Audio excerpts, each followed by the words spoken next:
پھر کہہ دوں یہ تیسری بار کہہ رہا ہوں، صرف تیسری بار۔ یہ جو آپ حضرات صلوات پڑھتے ہیں، اس کی عظمت و اہمیت معلوم ہے کیا ہے؟ خدا کی قسم، یہ صلوات کلمہ فقہی اعتبار سے، حقیقت شرعیہ کے لحاظ سے جو ایک لفظ صلاۃ کا کلی مفہوم ہے، اس لفظ صلاۃ کے مصادیق میں سے ایک ہے، یعنی یہ بھی حقیقتاً صلاۃ ہے، فقہی معنی میں، شرعی معنی میں صلاۃ ہے، صلاۃ ہے۔ جس طرح یہ 5 وقتوں کی نماز کو آپ صلاۃ کہتے ہیں، اسی طرح یہ صلوات ایک جملہ جو آپ ادا کرتے ہیں یہ صلاۃ ہے، مگر اس کی آسان اتنی ہے کہ وضو بھی شرط نہیں ہے، عظیم اتنی ہے کہ اور نمازیں تو کسی کے بھی پیچھے ادا کی جا سکتی ہیں، کوئی بھی امام ہوتا ہے، یہ وہ صلاۃ ہے جو خدا کی امامت میں ادا ہوتی ہے۔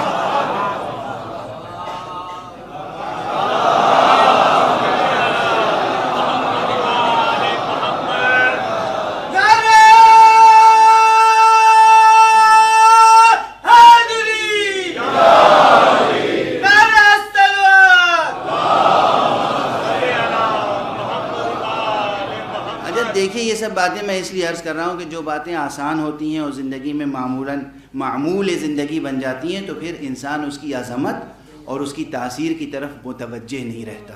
تو آپ یہ یاد رکھیں کہ یہ صلوات کتنی عظیم حقیقت ہے، حقیقت معنویہ، حقیقت عرفانیہ، حقیقت شرعیہ، اور اس کی تاثیر کتنی ہے۔ بس میں ایک جملے میں عرض کر کے آگے بڑھ جاؤں تاکہ اسے آپ کسی بھی اعتبار سے خفیف نہ سمجھیں۔ یہ میں نے کیوں کہا کہ ہر نماز تو کسی کے بھی پیچھے پڑھ سکتے ہیں؟ خدا نے خود اعلان فرمایا، عجب انداز ہے۔ قرآن مجید میں از اول تا آخر کتنے احکام ہیں؟ کوئی گن کے بتا سکتا ہے؟ عبادات سے لے کر معاملات تک، اول عبادات سے لے کر آخر معاملات تک کتنے احکام ہیں قرآن مجید میں؟ لیکن ہر حکم اس انداز سے کہ تم کرو، نماز تم پڑھو، اقیم الصلاۃ تم نماز پڑھو، آتوا الزکاۃ تم زکات دو، کتب علیکم الصیام تمہارے اوپر روزہ واجب قرار دیا گیا ہے تم روزہ رکھو، للہ علی الناس حج البیت اللہ کے لیے واجب ہے، اللہ کا حق ہے کہ تم جاؤ حج کرو۔ اول عبادات سے لے کر آخر معاملات تک جتنے بھی احکام ہیں سب میں یہ کہ وہ حق ہے، وہ صمد ہے، وہ رب ہے، وہ خالق ہے، وہ معبود ہے، وہ حکم دے رہا ہے، ہم مخلوق ہیں اور عبد ہیں، بندے ہیں، وہ حکم دے رہا ہے ہمیں کرنا ہے، تم کرو تم کرو تم کرو تم کرو۔ قرآن مجید میں واحد یہ حکم ایسا ہے جو اس شان سے آیا ہے، دیکھو میں یہ کرتا ہوں، میرے مقرب فرشتے یہ کرتے ہیں تم بھی یہ کرو۔ اس کے معنی ہے کہ یہ واحد وہ صلاۃ ہے جس کا امام خود اللہ سبحانہ ہوا تعالی، اس کی امامت میں یہ صلاۃ ادا ہوتی۔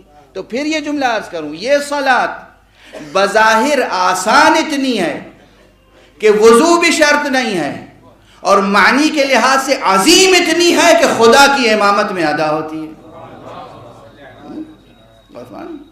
بہرحال تو جو چیزیں آسان ہیں انہیں آسان سمجھیں، لطف کبریا سمجھیں، مگر اسے ہلکا نہ سمجھیں، خفیف نہ سمجھیں، معمولی نہ سمجھیں۔